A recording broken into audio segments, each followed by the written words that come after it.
ጤና ይስጥልኝ እንደምን ከረማችሁ። በዚህ ቪዲዮ የኮሌስትሮል ሚስጥር በሚል ርዕስ ስለ ኮሌስትሮል ምንነት፣ የጉበት ጤናና ስነ ህይወታዊ ውርስ እንዲሁም የረጋ ስብ በጉበታችን ተግባር ላይ ስለሚያስከትለው ከፍተኛ ጫና ባጭሩ እንመለከታለን። እንድትከታተሉ በቅድሚያ ጋብዛለሁ። በክፍል 1 የምናየው የኮሌስትሮል ምንነት ሲሆን ኮሌስትሮል በሰውነታችን ውስጥ ያለው አስፈላጊ ተግባርና መሰረታዊ ባህሪያትን እንመለከታለን። ኮሌስትሮል ምንነቱን ስንመለከት ኮሌስትሮል በሰውነታችን ውስጥ የሚገኙ ሁሉም ህዋሳት ውስጥ ያለ ሰም መሰል ንጥረ ነገር ነው። ለሰውነታችን ጤና እጅግ በጣም አስፈላጊ ነው። ከአስፈላጊነቱም ለሆርሞኖች ዝግጅት፣ ለቫይታሚን ዲ ምርት እንዲሁም ለምግብ መፈጨት የሚያገለግሉ ኬሚካሎችን በማምረት ረገድ ከፍተኛ አስተዋጽኦ አለው። ነገር ግን መጠኑ ከልክ ሲበዛ በደም ስሮች ውስጥ ተከማችቶ ለልብ አደጋ ያጋልጣል። ልብ ብቻ ሳይሆን ከልብና ከደም ስር ጋር የተያዙ ችግሮችን በመፍጠር ለሞት አደጋ ሊያጋልጠን ይችላል። ኮሌስትሮልን ስንመለከት ሁለት ነገሮችን መገንዘብ ወይም መረዳት ያስፈልጋል። መጥፎ ኮሌስትሮል ወይም ደግሞ ሎው ደንሲቲ ሊፖፕሮቲን የሚባለው እና ጥሩ ኮሌስትሮል ወይም ደግሞ ሃይ ደንሲቲ ሊፖፕሮቲን የሚባለውን በሁለት ከፍለን ማየት ይኖርብናል። መጥፎ ኮሌስትሮል ወይም ደግሞ ሎው ደንሲቲ ሊፖፕሮቲን የሚባለው ስብን ከጉበት ወደ ተለያዩ የሰውነት ክፍሎች ያጓጉዛል። በደም ስር ግድግዳ ላይ በመለጠፍ ለልብ አደጋ ያጋልጣል። ይሄ ምንድነው? ኮሌስትሮል መጠኑ ከፍ እያለ ሲሄድ ቀስ እያለ በደም ስር ግድግዳ ላይ እየተከማቸ ሄዶ የደም ስራችንን በመጥበብ ለተለያዩ ሰውነት ክፍል የሚደርሰውን ደም በአግባቡ እንዳይደርስ በማድረግ አደጋ ያጋልጣል። ከፍ ሲልም ሌሎች የተወሳሰቡ ችግሮች ያስከትላል። ጥሩ ኮሌስትሮል የምንለው ወይም ደግሞ ሃይ ዴንሲቲ ሊፖፕሮቲን የምንለው በተቃራኒው ትርፍ የሆኑ ኮሌስትሮሎችን በመሰብሰብ ወደ ጉበት እንዲመለስ ያደርጋል። በመመለስም መልሶ እንዲጸዳ ወይም እንዲወገድ ያደርጋል ማለት ነው።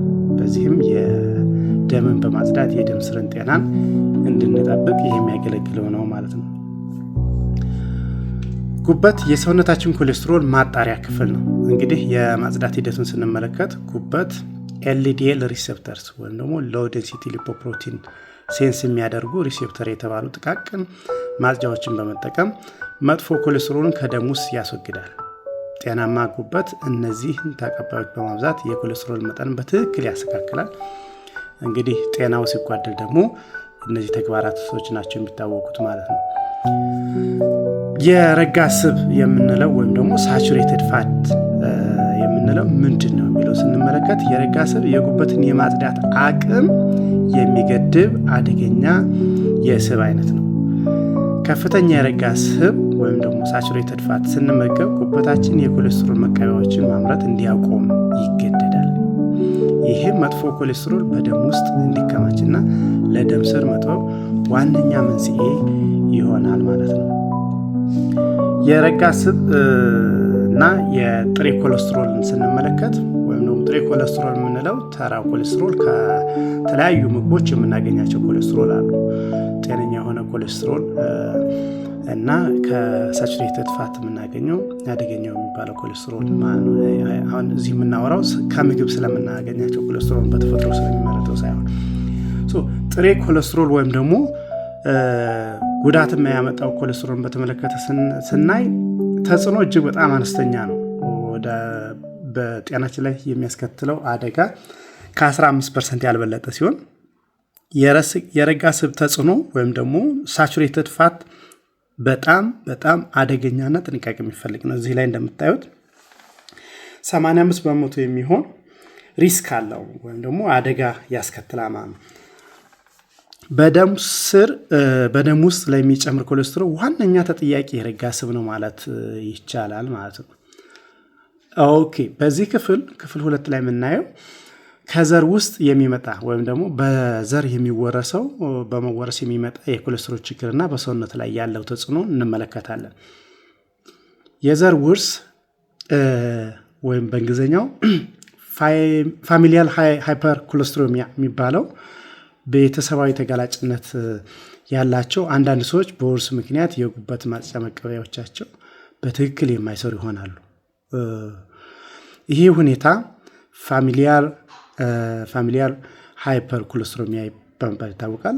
ለእነዚህ ሰዎች የአመጋገብ ለውጥን ብቻውን በቂ ስላልሆነ የህክምና ክትትልና የዘር ሐረግ ምርመራ ወሳኝ ይሆናል ማለት ነው።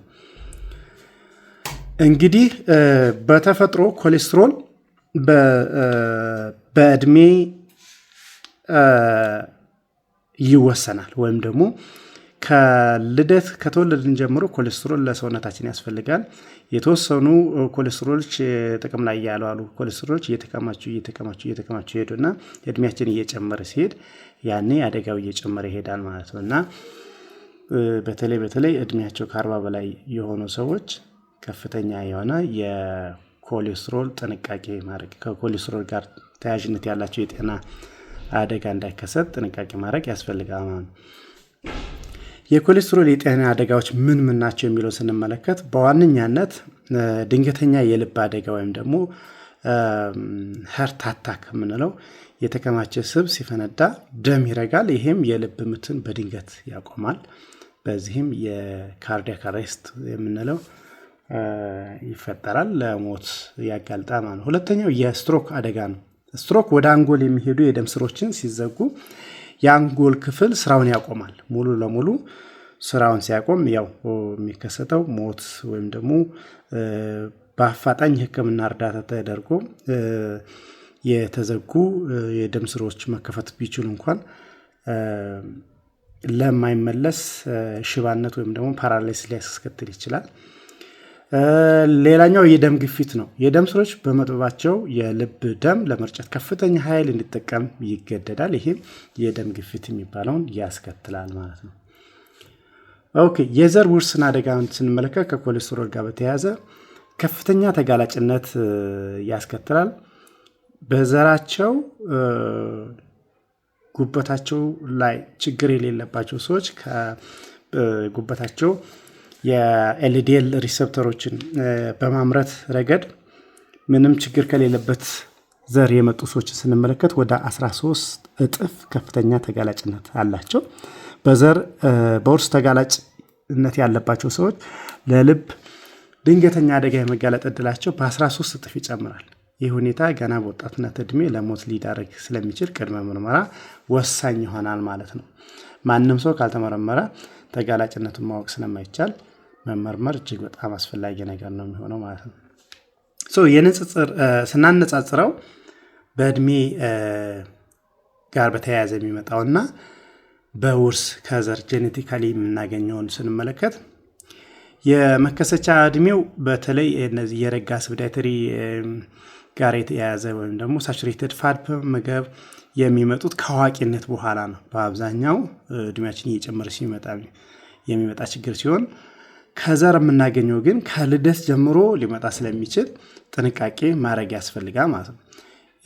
የጉበትን ሁኔታ ስንመለከት የሳቹሬትድ ፋት ማጣሪያዎችን ነው የሚቀንሰው። በዘር የሚመጣው ግን ማጣሪያዎቹ ከናካቴው የሉም ማለት ነው። መፍትሄው የሳቹሬትድ ፋት ወይም የረጋን ስብ በተመለከተ መፍትሄው አንደኛ አመጋገብ መቀየር ሲሆን በዘር ውርስ ወይም ደግሞ ጄኔቲካሊ የምናገኘው የጉበት ችግር ያለባቸው አመጋገባቸውን ማስተካከል አለባቸው። ከዛ በተጨማሪ ደግሞ ሕክምና ማድረግ የግድ ይሆናል ማለት ነው።